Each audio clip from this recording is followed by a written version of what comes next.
우리 같이 한 목소리로 오늘은 합독해 볼까요? 12절, 13절 시작. 그러므로 나의 사랑하는 자들아, 너희가 나 있을 때뿐 아니라 더욱 지금 나 없을 때에도 항상 복종하여 두렵고 떨림으로 너희 구원을 이루라. 너희 안에서 행하시는 이는 하나님이시니 자기의 기쁘신 뜻을 위하여 너희에게 소원을 두고 행하게 하시나니. 아멘. 오늘 우리가 하나님께 예배를 드리기 위해서 이 자리에 모였어요. 이 자리에 모여서 함께 예배를 드리는 우리들, 이 땅에 이 순간 예수님께서 오신다면 예수님 앞에서 너는 천국이야, 너는 지옥이야. 우리 예수님 그와 같은 심판을 하실 텐데 천국 갈 수 있는 사람이 우리 안에 몇 명이나 될까요? 지금 나는 천국 갈 수 있는가? 오늘날 우리 한국교회에도 굉장히 많은 성도들이 있는데 그 많은 성도들이 오늘도 예배를 드리고 하나님을 믿는다고 하며 교회를 나가고 출석을 하고 그렇습니다. 그런데 과연 그 중에 구원받는 사람이 얼마나 될까? 예수님께서 비유를 들어서 설명하시는 이야기들을 살펴보면 대략 수학적인 통계 평균이 나와요. 10처녀가 신랑을 맞이할 준비를 해요. 10처녀는 오늘날로 말하면 다 기독교인이에요. 신랑인 예수를 맞이하려고 해요. 그렇지만 그 10명이 다 구원받지는 못합니다.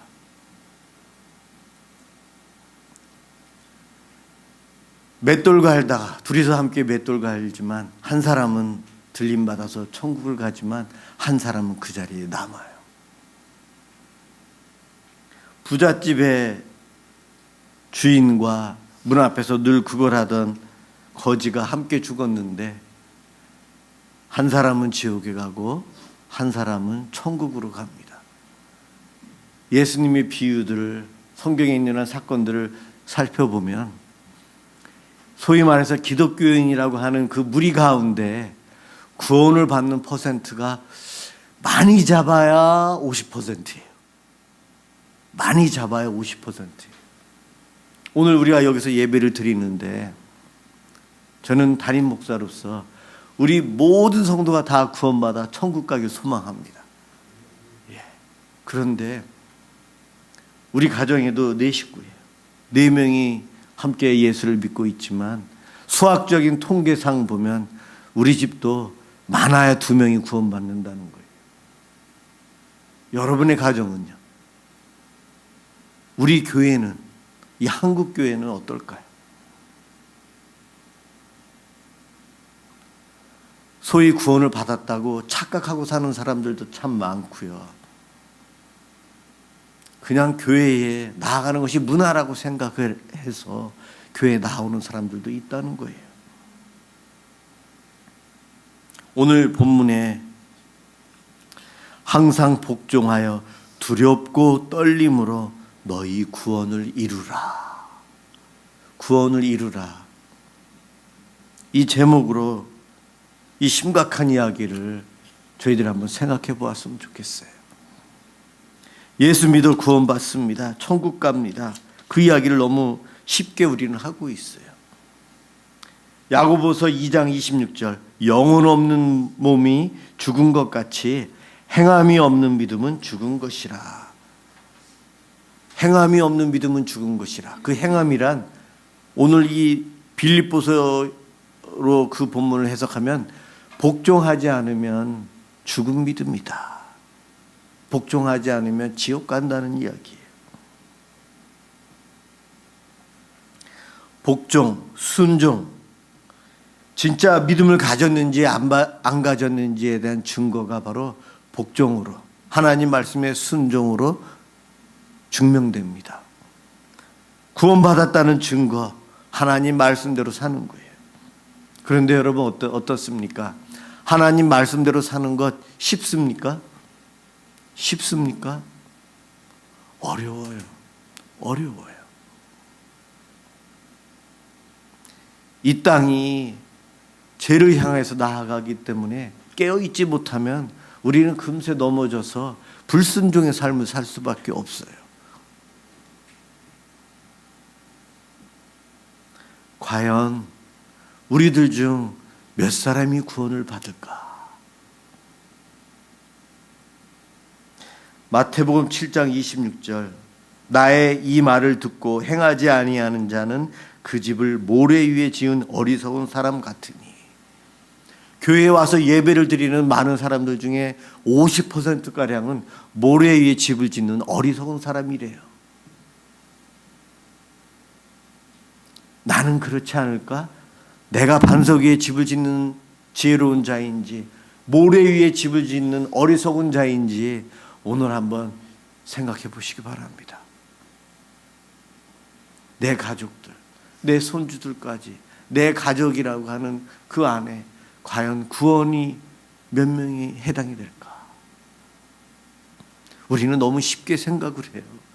다 구원받았다라고 전제하고 우리들은 신앙생활을 하고 있거든요. 빌립보 교회가 좀 문제가 있어요. 빌립보 교회가 문제가 있어요. 우리 예수님, 오늘 읽은 말씀에 12절이 그러므로라고 시작이 되고 있어요. 그러므로는 앞에 있는 말씀 때문에 이야기하잖아요. 그래서 읽은 12절은 주문장이고 13절은 그 이유를 설명하고 있어요. 그래서 12절에 그러므로 했는데 그 앞에 이야기가 무엇이냐면 예수님께서 하나님이신데 하늘의 그 보좌를 포기하고 이 땅에 오셔서 겸손히 하나님 말씀에 복종하셨다.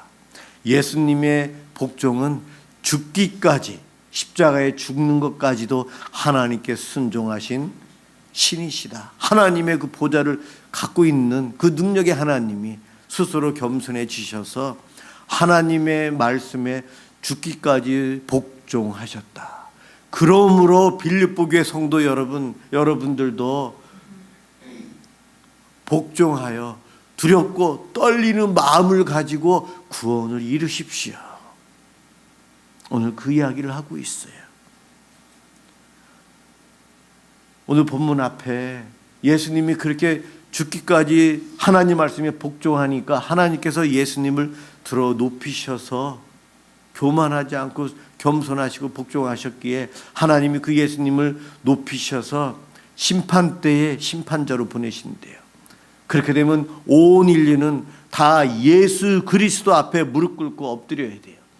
그 엎드리는 순간 예수님께서 너는 이 땅에서 하나님 말씀에 복종하여 살았으니 내가 십자가의 죽음으로 이룬 구원을 너가 얻었구나. 너는 천국이야. 그런데 어떠한 엎드리는 사람에게는 너는 이 땅에서 하나님의 말씀에 불순종했기에 너는 지옥으로 가라. 예수님이 그렇게 위대한 자리에 앉게끔 하나님께서 높여주셨어요. 우리는 주님의 재림의 그 순간을 기다리고 있기에 두렵고 떨린 마음으로 구원을 이루어 가야 합니다. 구원을 이루어 가야 한다. 믿으면 구원을 받는다. 장로교와 감리교, 천주교와 이 믿음과 구원 행위 이거 놓고 서로 논쟁을 하고 싸우고 있어요.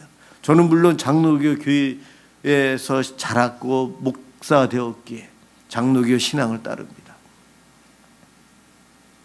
구원, 행함, 은혜, 우리의 순종, 불순종, 사실 이것은 우리가 보기에 서로 다른 것 같지만 하나라는 거예요. 하나.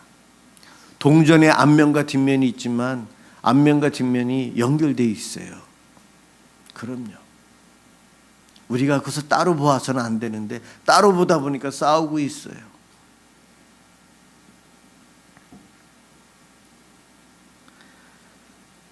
우리 빌립보 교회 성도들에게 바울이 이야기합니다. 하나님께 항상 복종을 해서 구원을 온전히 이루어 가야 합니다. 여기서 구원을 온전히 이루어 가야 한다. 이것은 우리말로 하면, 신학적인 단어로 하면 성화되어져 가야 된다. 거룩해져 가야 된다. 예수님을 닮아 가야 된다는 이야기예요. 여러분들은 미사 남서울 은혜교회 성도들이에요. 우리 교회 등록 성도들이에요. 그렇지만 결석을 하기 시작합니다. 1년, 2년 결석을 해요. 그래도 우리 교회 성도인가요? 별명부라고 있어요, 사실은. 등록만 해놓고 안 오면 별명부. 예. 어떠한 집단이든 들어가서 가입을 하면 거기 소속 회원이 되지만 의무를 안 하면 탈락해요. 그럼요. 예수님께서 12제자를 구원의 안으로 품으셨지만 가룟 유다는 뛰어내렸네요. 가룟 유다는. 그런데 예수님의 비유를 보면 예수님은 12명 중에 한 명이었지만 대부분 50% 이상은 도중에 탈락해요. 도중에 탈락해요. 그 탈락하는 이유가 구원받았다고 착각한 사람들이라고 저는 믿어요. 왜냐하면 장로교 목사니까.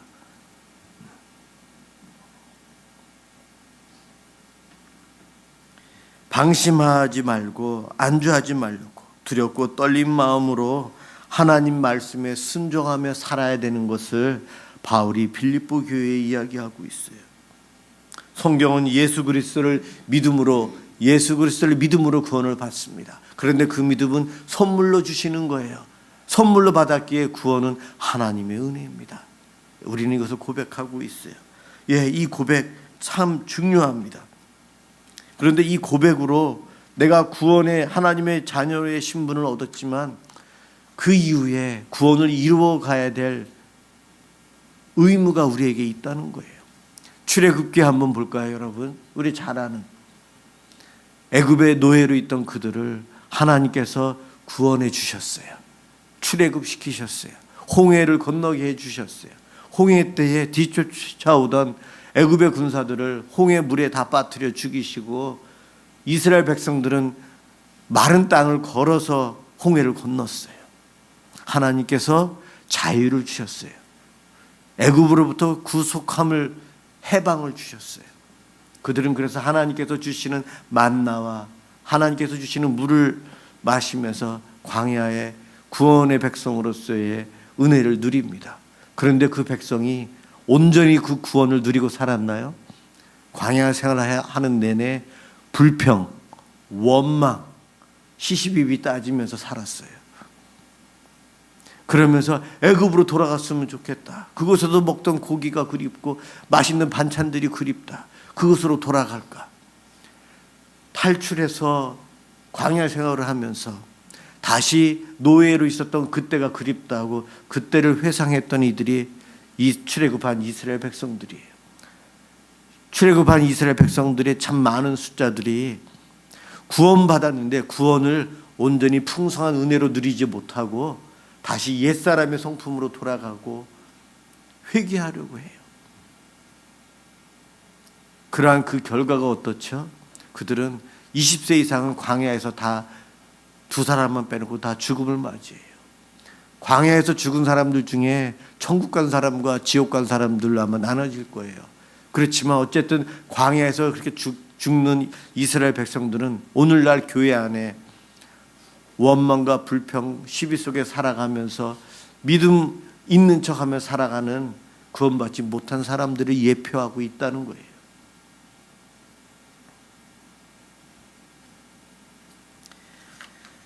많은 성도들 예수님을 믿고 구원을 받았습니다.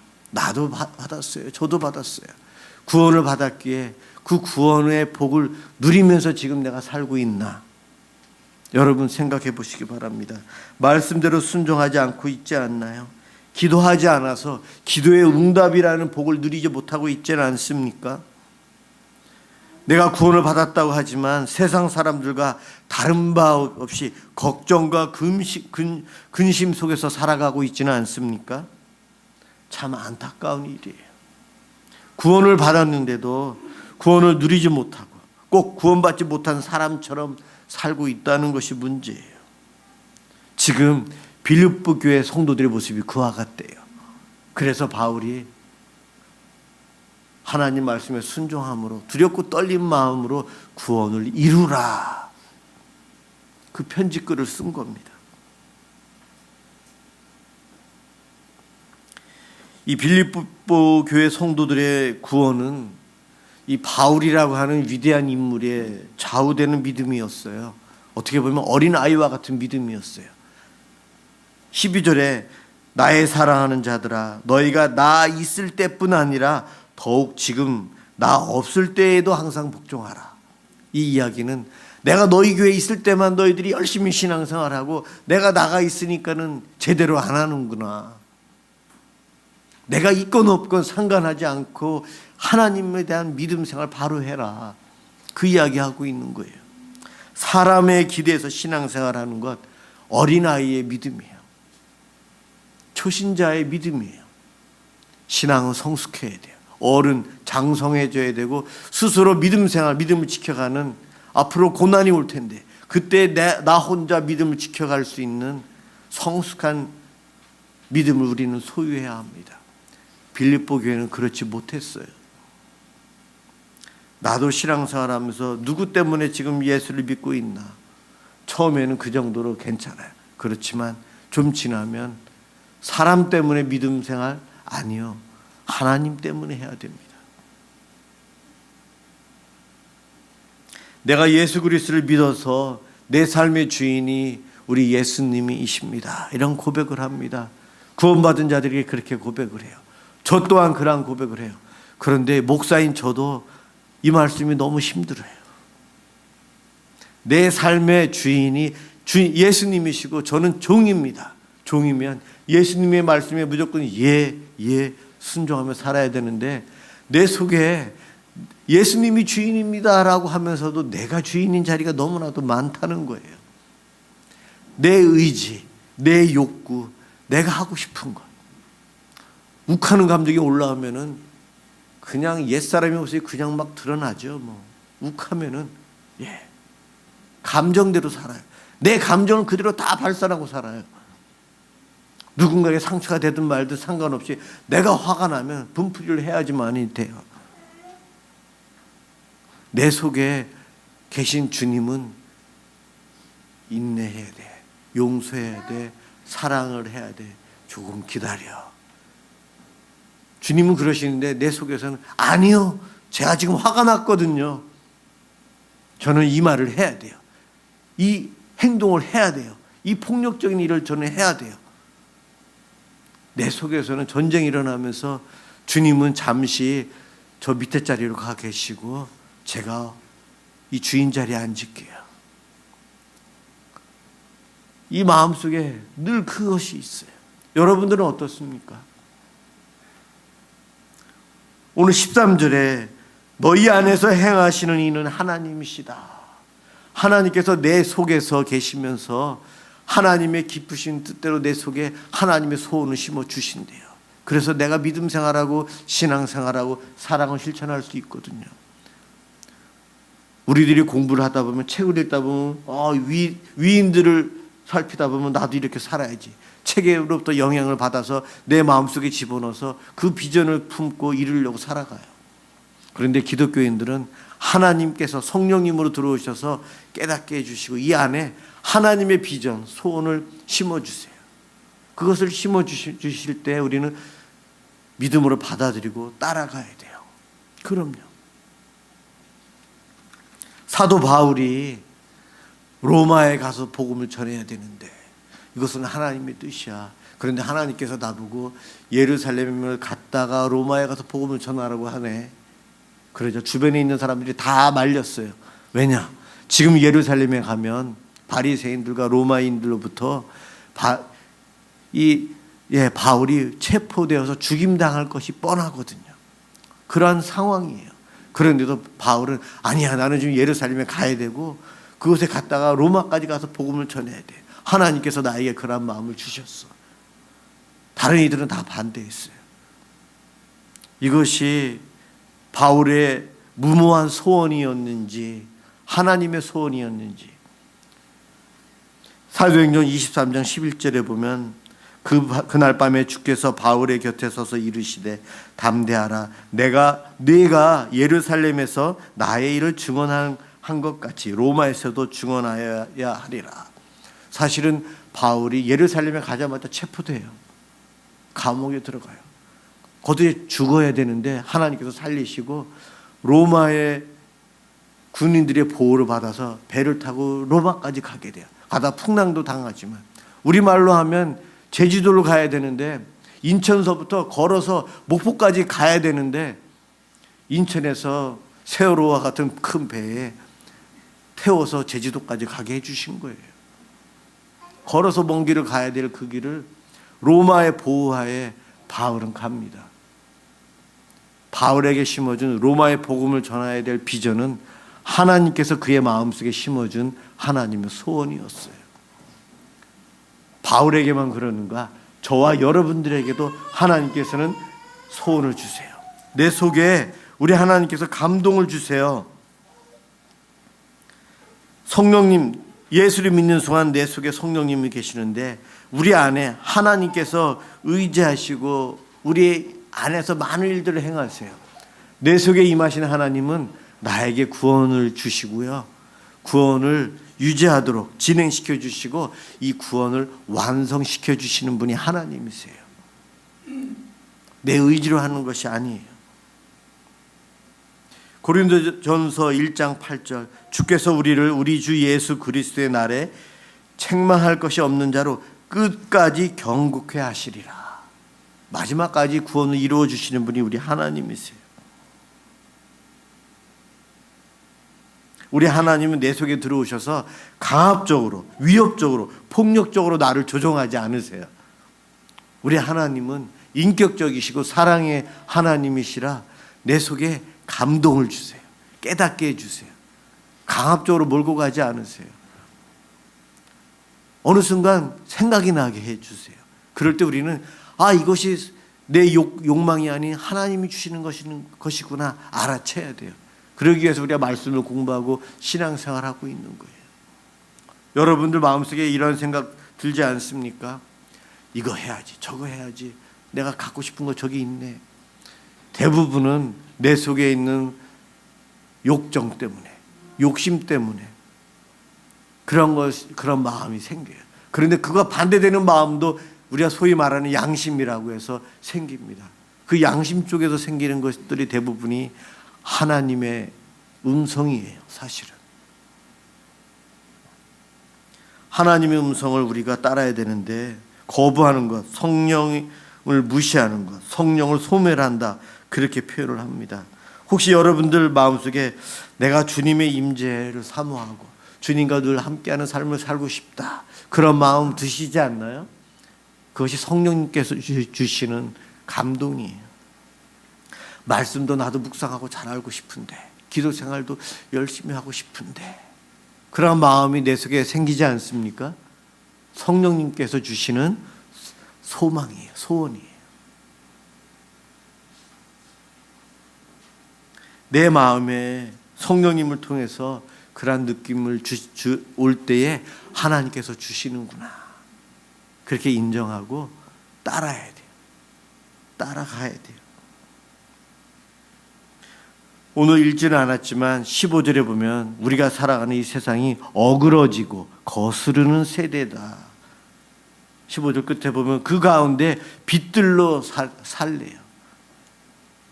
어그러지고 거스르는 세대에 빛으로 살아가기 위해서는 하나님 말씀에 순종하며 살아야 된다.